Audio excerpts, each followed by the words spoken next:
सो hey everyone, कैसे हो? तो आज ये वीडियो उनके लिए है जिन्होंने नीट 23 दिया है और वो नीट 23 के काउंसलिंग में अपीयर होने वाले हैं। और तुम्हें पता ही है कि 20 जुलाई से नीट काउंसलिंग स्टार्ट हो गई है, ठीक है। तो तुम्हें लग रहा होगा यार प्रोसेस काफी इधर उधर का है, समझ नहीं आ रहा है क्या करना है कैसे करना है, ठीक है। स्टार्टिंग में मुझे भी नहीं आता था, मतलब स्टार्टिंग में मुझे भी नहीं आया था कि कैसे करना है। बट इधर उधर से यूट्यूब से देख के, कहीं देख के, पीडीएफ उनके ब्रोशर से पढ़ के मैंने कर लिया, ठीक है। और बाद में लगा कि यार बहुत आसान है, क्या करना है, नॉर्मल फिल करना है, पेमेंट करना है, चॉइस लॉक करना है, ठीक है, सिंपल था। मैं इसको बहुत ही सिंपल में बहुत ही शॉर्ट टाइम में बता दूंगा, तुम्हें इतना डिटेल की जरूरत पड़ेगी ही नहीं। जो एक एक घंटे इतना वीडियो, मतलब लॉजिक नहीं है, सिंपल सी चीजें हैं, उतना तुम्हें आता है, ठीक है।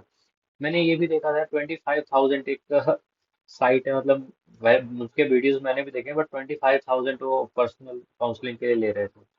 मैंने बोला यार 25,000 मतलब इसके लिए क्या है, इसमें ऐसा कुछ नहीं है, कौन सा वो लोग कॉलेज दिलवा देंगे कि नहीं, तुम कितने भी नंबर आए तुम्हें कॉलेज मिलवा दूंगा, ऐसे थोड़ी होता है। बट सिंपल से स्टेप्स पे बताता हूँ, ठीक है। सबसे पहले बात करते हैं कि वो मतलब जो काउंसलिंग है, ये कौन बंदा ले सकता है, उसको कौन सा कोर्स चाहिए, तो ये मतलब ठीक है, कौन से कोर्सेज इससे मिलेंगे।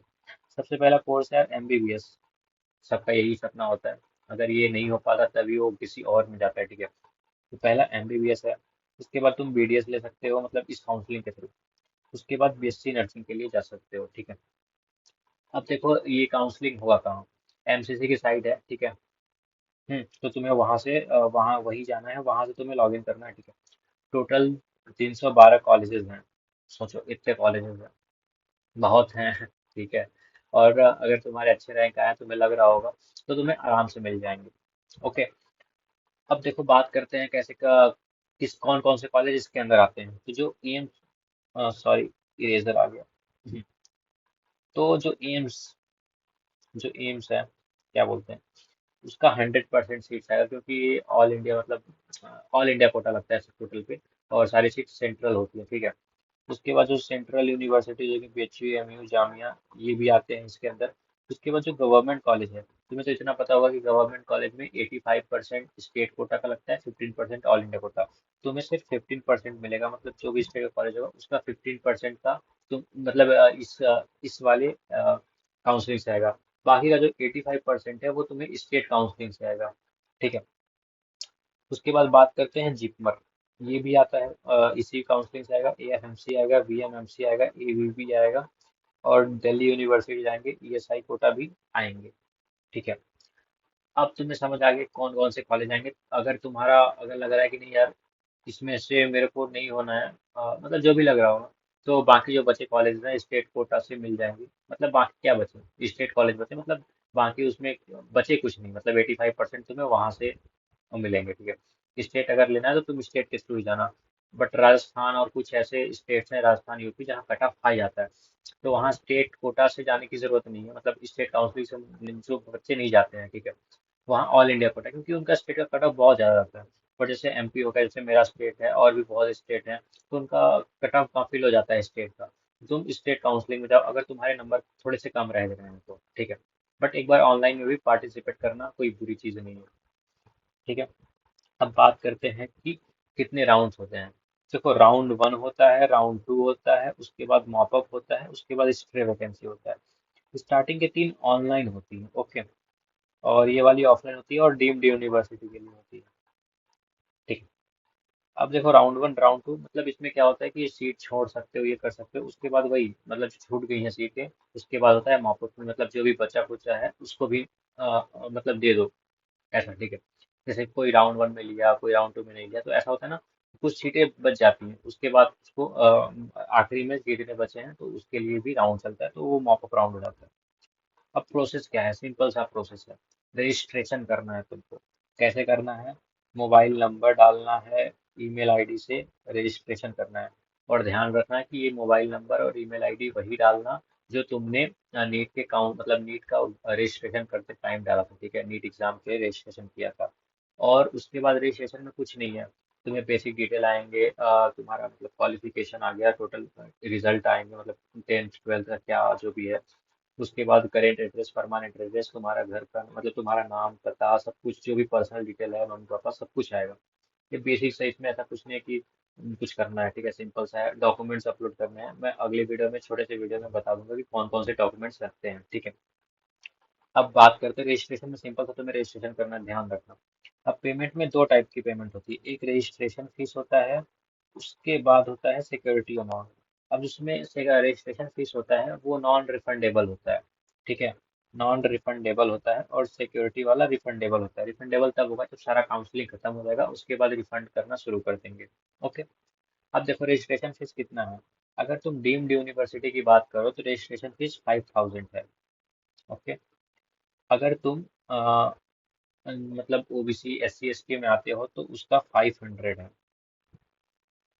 और जो 5000 डीम्ड यूनिवर्सिटी का है वो यूनिवर्सल है, उसमें कोई कैटेगरी लागू नहीं होता, ठीक है। और अगर तुम other than OBC SC ST आते हो तो 1000 रुपये तुम्हारा रजिस्ट्रेशन फीस है, ये नॉन रिफंडेबल है, ठीक है। उसके बाद सिक्योरिटी अमाउंट है, जो कि डीम्ड यूनिवर्सिटी का काफ़ी है। तो डीम्ड में तो तुम जाओगे नहीं, नीट इसी लेते रहो, ठीक है। तो 2 लाख है, ठीक है, सिक्योरिटी अमाउंट डीम्ड यूनिवर्सिटी के लिए। अगर तुम S C S T OBC में आते हो तो 5000 है सिक्योरिटी अमाउंट, और 10000 है अगर तुम other than OBC S C S T में आते हो, ठीक है। तो ये तुम्हारा पेमेंट हो गया, तुम्हें पेमेंट कर लेना है, ठीक है। उसके बाद स्टार्ट होगा चॉइस फिलिंग। चॉइस फिलिंग में अब बहुत बच्चों का डाउट होता है यार कि कितने कॉलेज हम भरें, कितने भर सकते हैं। तुम कितने भी भर सकते हो, सारे कॉलेजेस भर सकते हो, पूरा भर दोगे कोई फर्क नहीं पड़ेगा, सारा तुम भर सकते हो। अब लोगों को ये भी डाउट होता है कि यार मेरा इतना नंबर है नहीं, क्या मैं वो कॉलेज डालूं। हाँ, तुम वो कॉलेज डालो भले ही तुम्हारा नहीं आ रहा। मेरे मतलब नहीं, मुझे पता था कि मेरे रैंक पे वो कॉलेज नहीं मिलेगा, बट मैंने डाला क्या, एम्स दिल्ली। कुछ जो टॉप के कॉलेज हैं ना, AIIMS Delhi, M M C, B M M C, B H U, K G M U, AIIMS Rishikesh, AIIMS Jodhpur, AIIMS Bhopal, ये सारे कॉलेज डाल दिया करो। मतलब कोई दिक्कत नहीं है उससे। तो स्टार्टिंग में ना अपनी प्रायोरिटी बढ़ते रहना। देखो कुछ ऐसे होते हैं, जैसे राउंड वन में तो तुम्हें इसके मान लो चांसेस नहीं मिले, बट राउंड टू में क्या होता है कि कुछ लोग राउंड वन मतलब कुछ सीटें अपनी छोड़ दें, जैसे लीव कर देते हैं। तो क्योंकि उनको अगर अच्छा ऑप्शन मिले या कुछ और मिले इस वजह से, तो तुम्हें उनकी सीटें मिल सकती हैं। मतलब तुम अपने चॉइस फिलिंग में कंजूसी मत करना कि मेरे 650 आ रहे हैं तो मैं 650 ऊपर वाले जो कॉलेज मिलते हैं, मतलब तुमने लास्ट ईयर का देखा होगा तो वो मिलते हैं तो उसके लिए मतलब वो मेरे को नहीं मिलेगा तो मैं उसको ऑप्शन में लूंगा नहीं। तो जो तुम्हारी प्रायोरिटीज है सारे कॉलेज डालना, सारे कॉलेज। कुछ भी हो सकता है देखो, किस्मत भी है, कुछ भी हो सकता है, ठीक है। तो चॉइस फिलिंग में तुम सारे कॉलेजेस डाल सकते हो। मैंने कितने बताए थे, 312 कॉलेज, तुम 312 के 12 कॉलेज डाल सकते हो। बट वही डालना जो तुम्हें चाहिए होंगे। ये नहीं कि कोई भी डाल दिया और अब वो मिल गया तो तुम्हें लग रहा है यार ये क्यों मिल गया, नहीं। जो तुम्हारी प्रायोरिटीज है कि मुझे ये कॉलेज चाहिए तो वो सारे डालना, ये नहीं कि मतलब कुछ भी उठा लिया, नहीं ऐसे नहीं करना, ठीक है। अब चॉइस फिलिंग तुम्हारा हो गया, उसके बाद चॉइस लॉकिंग होता है। 1-2 दिन का ड्यूरेशन होता है, तुम अपना जो मतलब शेड्यूल आया है वो पढ़ोगे तो तुम्हें पता चल जाएगा कितने दिन बाद चॉइस लॉगिंग है। तुम्हें उस टाइम के बीच लॉक करना है। अब ऐसा नहीं है यार, एक हाँ मतलब एक डाउट है तो रहता है तुम्हारा कि अगर मैं चॉइस लॉकिंग करना भूल गया। यार देखो भूलोगे तो हो नहीं, मतलब 2 महीने से तुम्हारा इंतजार चल रहा है, तुम ये चीज थोड़ी भूलोगे। तो बेसिकली अगर भूल भी जाते हो तो ऐसा कुछ नहीं होता, ऑटोमेटिक ये लॉक करके अपना ऑफ कर देगा। अब उसके बाद आता है रिजल्ट। अब रिजल्ट आया तुम्हें पता चल जाएगा कि तुम्हें कौन से कॉलेजेस मिले हैं। हम्म। अब रिजल्ट से पहले सॉरी एक और मैं बता दूं, चॉइस जो फिलिंग है, तुम लास्ट ईयर की एमसीसी का रिजल्ट निकालो, ठीक है। अब देखो तुम्हारे रैंक के हिसाब से कौन कौन से कॉलेजेस मिल गए हैं, ठीक है। रैंक तो काफी इंस्लाइड भी हुई है जिस मार्क्स के हिसाब से, बट हाँ तुम्हें बेसिक आइडिया लग जाएगा कि तुम्हें कौन से कॉलेज मिलने के चांस है, तुम्हारा क्या प्रायोरिटी है। तुम और भी कॉलेज के बारे में एक्सप्लोर कर सकते हो कि उस रैंक पे कौन कैसा ले रहा है, ठीक है। तो तुम्हारा 400-500 ऊपर नीचे का रैंक देख लो, जो मतलब नहीं 400-500 ज़्यादा बोल रहे मैं, फिर भी ऊपर नीचे का तुम देख लो कि कितने कॉलेजेस मतलब कौन कौन से मिल रहे हैं, ठीक है। तो मैंने भी देखे थे लास्ट 21 का निकाला कौन कौन से कॉलेजेस मिले हैं। तो ये सब तुम देख लेना, ठीक है, ताकि तुम्हें मतलब चॉइस फिलिंग में आसानी हो जाएगी कौन कौन से कॉलेजेस हैं, क्योंकि तुम्हें सबके नाम थोड़ी पता है। तुम्हें आसानी हो जाएगी, तुम उसके बारे में थोड़ा डिटेल करोगे। और हाँ, चॉइस फिलिंग के टाइम ही तुम्हें कॉलेज के बगल में उसका डिटेल दे रहेगा कितना फीस स्ट्रक्चर है। तुम परेशान होने की जरूरत नहीं है। अब मैं बता दूं एम्स के जो होते हैं ना, वो करीब जो एम्स ऋषिकेश ही महंगा है, मतलब 12,000 है 5.5 साल का। बाकी सारे एम्स हैं 6,000 के समथिंग, उसी के अंदर में है, ठीक है। इवन एम्स दिल्ली तक का 6,000 के अंदर है, पूरे 5.5 साल का, ठीक है। तो ऐसे ही है। और बाकी जो गवर्नमेंट होंगे 1 लाख to 1.5 लाख समझ लो पर ईयर का होगा। तो तुम उसमें वहां पता चल जाएगा, ठीक है। तो वहां से तुम देख लोगे आराम से। हाँ, अब उसके बाद बात करते हैं रिजल्ट। रिजल्ट में मैंने लिखा नहीं क्योंकि मुझे थोड़ा समझाना था। अब देखो, पहला बंदा, मैं छोटे वाले की बात करता हूँ, रिजल्ट नहीं मिला, मतलब कॉलेज नहीं मिला, कॉलेज नहीं मिला, वो बंदा क्या करेगा? अब ये बंदा दो काम कर सकता है, मतलब दो टाइप के बंदे होंगे। कॉलेज नहीं मिला, क्यों नहीं मिला? क्योंकि पार्टिसिपेट ही नहीं किया था, नॉट पार्टिसिपेटेड। ठीक है। एक बंदा किया था बट उसको फिर भी नहीं मिला, तो वो क्या कहेगा? सेकेंड राउंड में जाएगा। सेकेंड राउंड में, अब सेकेंड राउंड में क्या उसे फिर रजिस्ट्रेशन करना पड़ेगा, फिर सिक्योरिटी अमाउंट देना पड़ेगा? नहीं, उसको डायरेक्ट सेकेंड राउंड में चॉइस फिल करना है, लॉक करना है और रिजल्ट का इंतजार करना है। अगर, अब दूसरा टाइप का बंदा कि पार्टिसिपेट नहीं किया था पहले राउंड में, ठीक है, अब पार्टिसिपेट नहीं किया था तो उसको प्रॉपर रजिस्ट्रेशन करना है, फिर से उसको फीस दे, मतलब फिर से नहीं, प्रॉपर रजिस्ट्रेशन करना है, फीस देनी, क्योंकि पहली बार ही कर रहा है ना सेकंड राउंड में, फर्स्ट राउंड में तो किया नहीं। तो वही पूरा रजिस्ट्रेशन करना है, फीस देनी है, चॉइस लॉकिंग दोनों, मतलब चॉइस फिलिंग और लॉकिंग तो दोनों में कॉमन है। ठीक है। अब ये केस होता है अगर तुम्हें कॉलेज नहीं मिला तो। दूसरा चीज है कि अगर कॉलेज मिल गया, इसमें भी दो केसेस होंगे। तुम्हें कॉलेज मिल गया और तुम बस, हाँ कि ये मेरा यही कॉलेज था, मेरे को यही चाहिए था, मिल गया, मनपसंद का कॉलेज, मनपसंद कॉलेज, तो तुमने ले लिया, इसको तुमने ले लिया। अब तुम्हारा ऐसा है कि तुमने, अब दूसरा टाइप का बंदा क्या होगा कि पांच छह कॉलेज, मतलब 7 10 15 कॉलेज डाले, उसमें 7वां नंबर का कॉलेज मिल गया, ठीक है। अब तुम्हें चाहिए था यार कि चौथा पांचवा में से कोई मिल जाए तो मुझे मजा आ जाएगा, बाकी इसमें भी कोई दिक्कत नहीं, ठीक है। तो अब ये क्या करेगा कि ये सेकंड राउंड में जाएगा बट अपग्रेड करके जाएगा, ये नहीं कि मैं डायरेक्ट चला गया। देखो, अपग्रेड करना क्या होता है कि अगर जो तुम्हें पहले राउंड में कॉलेज मिलेगा, तो तुम्हें वहां जाके कॉलेज में जाना है, वहाँ जो भी मतलब वो होता है, क्या बोलते हैं, मतलब कॉलेज जाना पड़ता है ना तुम्हें डॉक्यूमेंट वेरिफिकेशन के लिए, ठीक है। हाँ, रिपोर्टिंग बोलते हैं, मेरे दिमाग से निकल गया, रिपोर्टिंग करने कॉलेज जाना होता है, तुम वहाँ फॉर्म वॉर्म फिल करोगे, सब कुछ करोगे, और वहाँ लिख दोगे कि मुझे अपग्रेड करना है।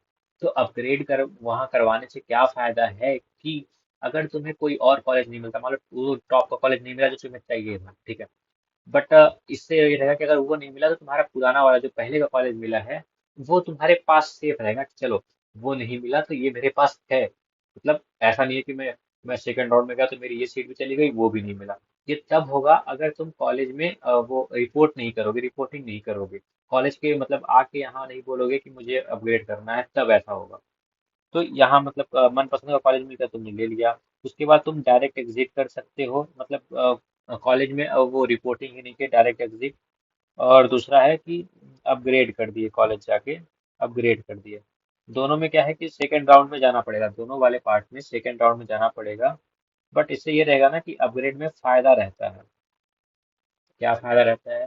क्या पता तुम्हें काउंसिल, मतलब वो कॉलेज मिले ना मिले जिसके लिए तुमने छोड़ा है पहले कॉलेज, लेकिन अपग्रेड करोगे तो मान लो वो नहीं मिला, तुम्हारे पास ये अपना रिजर्व रहेगा, समझ रहे हो? मतलब एक सेफ साइड में चलोगे तुम।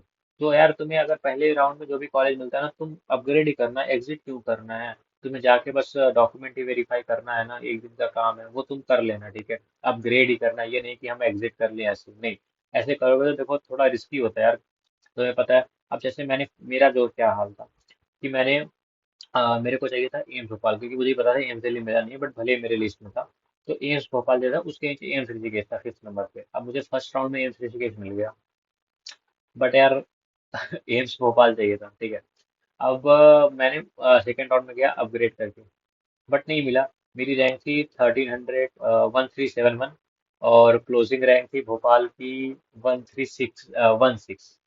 समझ लो यार करीब एक नंबर से भी कम, क्योंकि खैर एम्स ऋषिकेश बुरा नहीं है, बट मेरे लिए ना आसान होता भोपाल, मेरे को 2 दिन का ट्रैवल। खैर अभी मैं इसकी बात नहीं करूंगा। तो अपग्रेड करना इज इम्पोर्टेंट, अपग्रेड करना इम्पोर्टेंट है। ये नहीं कि तुम कुछ और कर रहे हो, मतलब डायरेक्ट एग्जिट कर रहे हो, ऐसा मत करना, अपग्रेड कर लेना। ये तुम्हारा सिंपल सा हो गया। क्या? यही तुम्हारा मतलब बेसिक सा तुम्हारा रजिस्ट्रेशन है, मतलब तुम्हारा काउंसलिंग खत्म। अब जैसे मैंने बताया फर्स्ट राउंड का रिजल्ट आ गया, तो उसके बाद बंदे सेकेंड राउंड में चले गए, जो नए बंदे हैं वो पूरा फ्रेश रजिस्ट्रेशन करेंगे, पेमेंट करेंगे, फिल करेंगे। जो बंदा पहले से फिल किया हुआ है, मतलब पहले से रजिस्टर किया हुआ है, कॉलेज नहीं मिला, वो क्या करेगा, वो पेमेंट करेगा। सॉरी, जो पहले से मतलब रजिस्ट्रेशन किया हुआ है वो सिर्फ चॉइस फिलिंग और लॉकिंग करेगा, क्योंकि पेमेंट तो उसने एक बार कर दी है। ठीक है। अब जो तीसरा बंदा जिसको अपग्रेड करना है, वो भी डायरेक्ट चॉइस फिलिंग करेगा और लॉकिंग करेगा और रिजल्ट आएगा, वेट करेगा। बस, तुम्हारा राउंड 2 हो जाएगा। बट यार राउंड 2 के बाद तुम अपग्रेड के लिए नहीं जा सकते कि यार मॉपअप में चला जाओ। तो राउंड 2 के बाद तुम्हें अब वो कॉलेज लेना ही पड़ेगा या छोड़ दो। जो भी मिलेगा वो लेना पड़ेगा, नहीं तो छोड़ दो तुम। कोई कॉलेज नहीं ले सकते, मतलब समझ रहे हो। तुम्हारे पास यही ऑप्शन होता है, सेकंड कॉलेज को लेना ही पड़ेगा। अब मान लो कि, मानो क्या, क्योंकि जो कि टॉप कॉलेज, मतलब जो तुम्हारे लिस्ट के ऊपर ही रहेंगे ना, वही कॉलेज मिलेगा। जैसे ये नहीं कि तुम्हारे नीचे वाले कॉलेज वो भी अपग्रेड में दे देगा, ऐसा नहीं करेगा। अपग्रेड में जो तुम्हारे मतलब 5वां नंबर का कॉलेज मान लो मेरे को मिला, तो मेरे को अपग्रेड में ऊपर के 4 ही कॉलेज ऑप्शन अगर मिलेंगे तभी वो मिलेंगे, मतलब कि वही मिलेंगे, उसके अलावा नहीं मिल सकते कि नीचे वाला उठा के देगा कि लो अपग्रेड हो गया। नहीं, अपग्रेड मतलब ऊपर, तुम्हारे लिए ऊपर, ठीक है, तो ऐसा नहीं होगा। तो यही है कि तुम्हें चाहे फिफ्थ वाला कॉलेज मिल जाए, क्योंकि मतलब कुछ ना मिले तो फिफ्थ वाला मिल जाएगा अपग्रेड में, नहीं तो ऊपर वाले कोई कॉलेज मिल जाएंगे। अगर कुछ ऐसा होता है तो किसी ने सीट छोड़ दी, जैसे कोई सीट छोड़ दिया, मतलब मेरे ऊपर वाले को चौथे नंबर का कॉलेज मिला, मतलब एम्स भोपाल में। ठीक है, बट उसको लगा कि यार मुझे भी अपग्रेड करना है, या अपग्रेड किया तो वो मेरे को नहीं मिलेगा, क्योंकि यार अपग्रेड के वो अपनी सीट रोक के उसने किया हुआ है ना। बट अगर उसने फ्री एग्जिट किया तो वो मुझे कॉलेज मिल सकता है। तो ऐसे चांसेस रहते हैं। तो चॉइस फिलिंग अच्छे से करना, अपनी प्रायोरिटी के हिसाब से करना, बहुत सारे करना जो तुम्हें अपने प्रायोरिटीज में आते हैं। उसके बाद अपग्रेड जरूर करना अगर तुम्हें उस मनपसंद का कॉलेज नहीं मिलता है, ये नहीं कि फ्री एग्जिट कर लिया। एंड डिटेल्स अच्छे से भरना, डॉक्यूमेंट्स भी अपलोड कर देना, ठीक है। अब जैसे एक मेरे साथ ये हुआ था कि डॉक्यूमेंट में जो मेरा कास्ट सर्टिफिकेट था ओबीसी का, तो वो था कि स्टेट लेवल का था।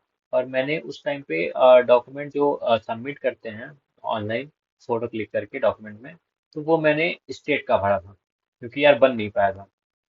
तो लोगों को लगता है यार कि बट चाहिए होता है सेंट्रल का, ठीक है। बट मैंने किया क्या कि उस टाइम पे तो मेरे पास जो था वो मैंने डाल दिया। अब क्या कर सकते हैं यार, जो था वही डालो। अब उसके बाद जब वो फॉर्म वॉर्म हो गया, उसके बाद जब मैंने वो बनवाया, क्या बोलते हैं, सेंट्रल का, मतलब देखो तुम पहले डालते हो ना नीट के, नीट का जब फॉर्म भरते हो तब तुम डालते हो कास्ट सर्टिफिकेट। बट काउंसलिंग आते आते मेरा वो सेंट्रल से, सेंट्रल वाला मतलब जो था, क्या बोलते हैं, कास्ट सर्टिफिकेट वो बन गया। अब मैं जब कॉलेज गया तो मैंने बता दिया कि ऐसा ऐसा था, मैंने वहां पे ये भरा और ये वाला डॉक्यूमेंट, मैंने दोनों डॉक्यूमेंट जमा करते हैं कि आप स्टेट का भी ले लो, आप सेंट्रल का भी ले लो, तो कोई इशू नहीं है। तो अगर तुम्हारे साथ ऐसा हो रहा होगा कि मतलब स्टेट का नहीं हो, स्टेट का, तो ये कोई दिक्कत नहीं है, ठीक है। मैंने भी यही किया था, तो कोई दिक्कत नहीं है, ठीक है। और काउंसलिंग बहुत आसान है यार, जो भी कुछ डाउट हो तुम मुझसे पूछ सकते हो, कमेंट करके पूछना, टेलीग्राम पे पूछना, इंस्टाग्राम पे पूछना। व्हाट्सएप वाली फैसिलिटी अभी नहीं है, ठीक है। तो यहाँ कहीं भी तुम पूछ सकते हो। और काउंसलिंग के लिए ऑल द बेस्ट। वो होप तुम सबको अपना मनपसंद का कॉलेज मिल जाए जो चाहिए होगा। ऑब्वियसली सबको एम्स दिल्ली नहीं मिलेगा, तो कुछ को थोड़ा कम में मैनेज करना पड़ेगा। और अगर एम्स की तुम्हें प्रायोरिटी जाननी होगी तो मैंने एक रिसेंट में वीडियो बनाई है, देख सकते हो कि कैसे प्रायोरिटीज और एनआईआरएफ रैंकिंग क्या है उनकी। आगे भी वीडियोस बनाऊंगा कि टॉप के कॉलेजेस क्या हैं, उनकी फीस स्ट्रक्चर, ये सब बेसिक बेसिक आइडिया दे दूंगा ताकि तुम्हें थोड़ा हेल्प मिल जाए। सो ऑल द बेस्ट, मिलते हैं आगे, तब तक के लिए बाय बाय।